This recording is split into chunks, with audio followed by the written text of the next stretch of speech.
રાજકોટ શહેરના જંગલેશ્વર વિસ્તારમાં મેગા ડિમોલેશનની વહેલી સવારથી શરૂઆત થઈ છે। લોકોના ઘર ઉપર બુલડોઝર છે તે ફરી વળ્યા છે। આ વહેલી સવારથી આ લોકો માટે ક્યાંક જે એ ઘર હતું જ્યાં આખરી રાત તે ઘરમાં વિતાવી અને હવે ક્યાંક એ જ મકાન ઉપર બુલડોઝર છે તે ફરી વળ્યા છે। એ સવારથી મોટા પોલીસ કાફલા સાથે જંગલેશ્વર વિસ્તારની અંદર ડિમોલેશનની શરૂઆત થઈ છે।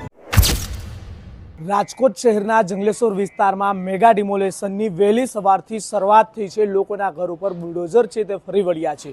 જે દ્રશ્યો દેખાડી રહ્યો છું, આ વહેલી સવારથી જ આ લોકો માટે ક્યાંક જે એ ઘર હતું જ્યાં આખરી રાત એ ઘરમાં વિતાવી અને હવે ક્યાંક એ જ મકાન ઉપર બુલડોઝર છે તે ફરી વળ્યા છે। આ દ્રશ્યો જે દેખાડી રહ્યા છીએ, વહેલી સવારથી મોટા પોલીસ કાફલા સાથે જંગલેશ્વર વિસ્તારની અંદર ડિમોલેશનની શરૂઆત થઈ છે।